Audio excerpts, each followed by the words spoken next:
희락, 하나님의 눈으로 바라볼 때.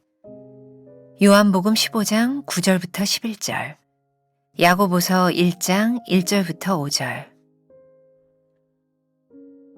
아버지께서 나를 사랑하신 것 같이 나도 너희를 사랑하였으니 나의 사랑 안에 거하라. 내가 아버지의 계명을 지켜 그의 사랑 안에 거하는 것 같이 너희도 내 계명을 지키면 내 사랑 안에 거하리라.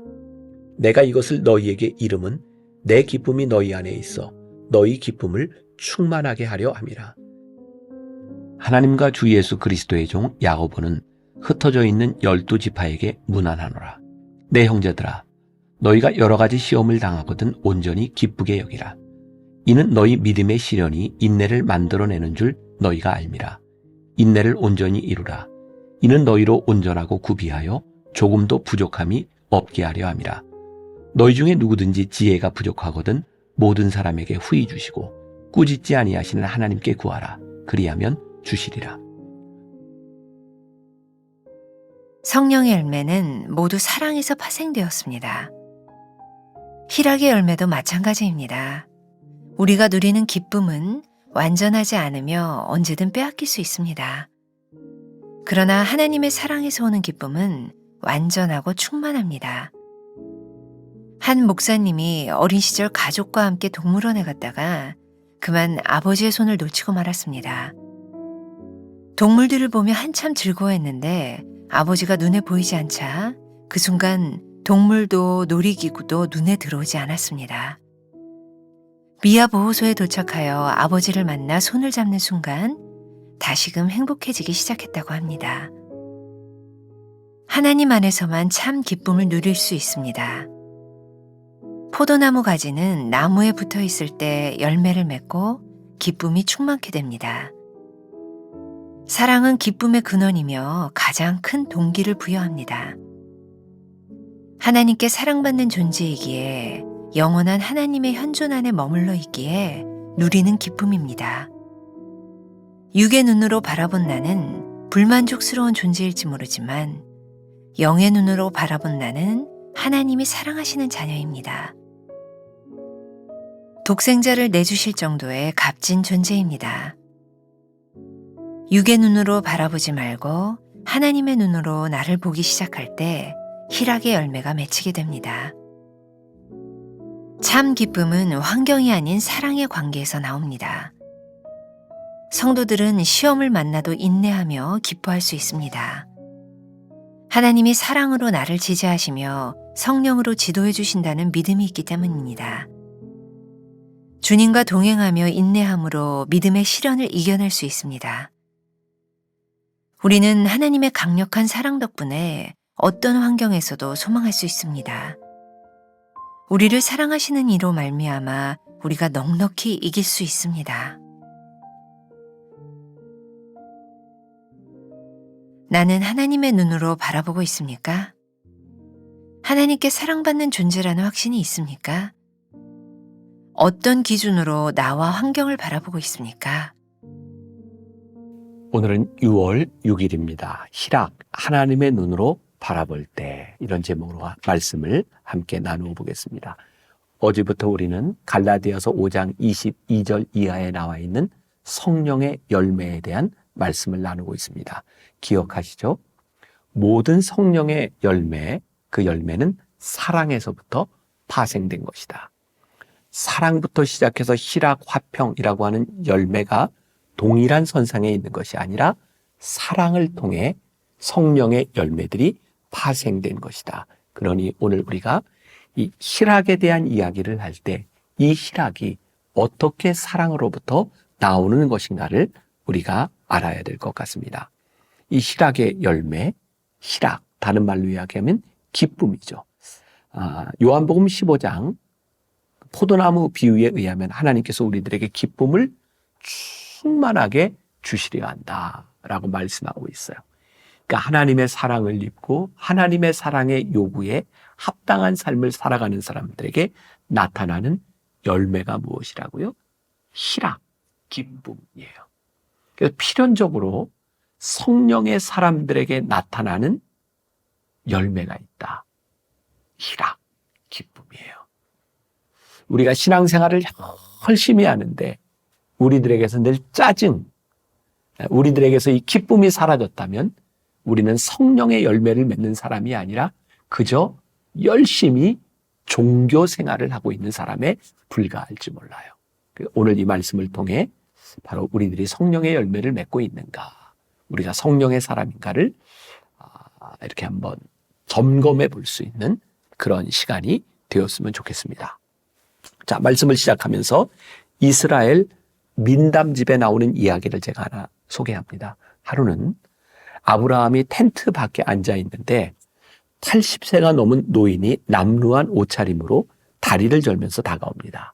얼마나 불쌍했는지 아브라함은 하루를 쉬어가도 괜찮겠냐는 물음에 흔쾌히 집으로 들였습니다. 하나님의 사람인 아브라함은 이 불쌍한 사람의 발을 씻겨주기도 하고 저녁 식사를 대접하게 되었습니다. 그런데 이 노인이 식사를 하면서 하나님께 기도를 하지 않는 것이었어요. 그래서 아브라함이 노인장, 여호와 하나님을 모르십니까? 식사하기 전 감사를 하셔야지요. 그랬더니 이 노인이 여호와 하나님이라니 나는 내 음식이 하나님이요 라고 합니다. 이내 아브라함이 열을 받고는 아니 하나님을 그렇게 모독할 수가 있습니까? 당장 나가시오 하고는 쫓아냈습니다. 그리고 그날 밤 아브라함이 잠자리에 들자 하나님께서 꿈에 나타나셨습니다. 하나님이 아브라함에게 물었습니다. 아브라함아, 오늘 저녁에 내게 손님 하나가 찾아왔지? 이 소리를 듣자마자 아브라함은 다시 열이 났습니다. 그리고는 그 노인을 쫓아내게 된 이유를 이야기했습니다.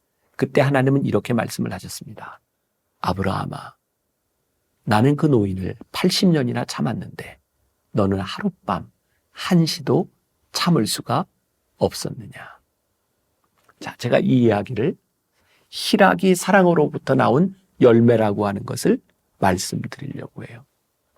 사랑이 사라지면 기쁨이 사라집니다. 하나님이 사랑으로 인내하며 참아주셨던 그 오랜 동안의 그 사랑을 깨닫지 못한 아브라함에게, 사랑이 없는 아브라함에게는 조금만 거슬리는 것에도 분노가 발생하게 되죠. 참 놀랐습니다. 우리들에게 하나님께로부터 받은 사랑과 나에게 사랑이 있느냐에 따라 없느냐의 유무에 의해서 희락과 분노가 갈라진다는 사실이 말입니다. 그래서 오늘 여러분들에게 아주 중요한 도전적인 질문이 될 것 같아요. 지금 오늘 하루를 살아가는 여러분들에게 기쁨이 있습니까? 기쁨이 충만합니까? 오늘 우리가 기쁨에 거할 수 있을 때 우리는 성령의 열매를 맺는 사람이 되겠죠. 자, 다시 사랑이 희락의 열매를 맺도록 한다고 하는 것을 또 한 가지 예를 들어서 여러분들에게 이야기해 볼게요. 성자처럼 존경을 받는 한 수도사가 있었어요. 정원에서 흙을 고르고 있는데 그때 수도원에 들어온 지 얼마 되지 않는 젊은 그리고 교만한 수도사가 다가옵니다.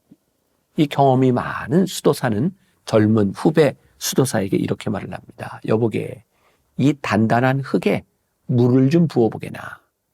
젊은 수도사가 물을 부었습니다. 그런데 물은 흙 속으로 스며드는 것이 아니라 다 옆으로 다 흘러갑니다.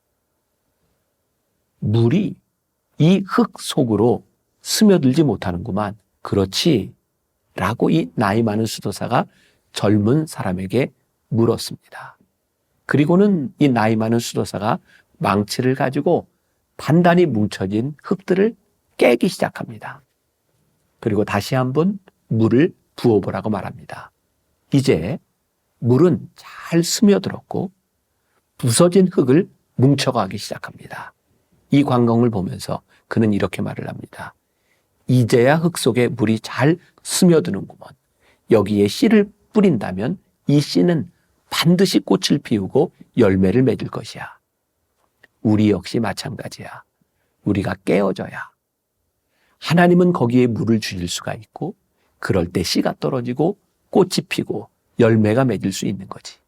우리 수도사들은 이것을 깨어짐의 영성이라고 얘기한다네.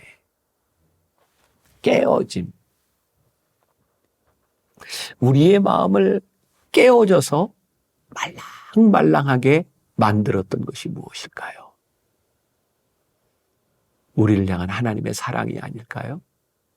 우리의 마음을 녹였던, 하나님을 우리들이 마음으로 받아들였던 그것은 우리를 사랑하신다는 하나님의 사랑에서 시작된 것이 아닐까요? 놀랍게도 하나님의 사랑으로 우리의 마음이 깨어지고 깨어짐의 영성이 생기고 우리의 마음이 보들보들해질 때 그 속에서 기쁨의 열매를 거두게 되는 거예요. 이 기쁨의 열매, 이것은 환경에 의하여 좌우되는 것이 아니라 사랑에 의해 좌우되는 것이구나. 어떤 험악한 환경이 우리들에게 올지라도 분명한 사랑이 우리 안에 있다면 그 사랑 안에서 우리는 기쁨을 꽃피울 수 있는 것이구나. 로마서 8장 37절에는 이런 말씀이 있잖아요.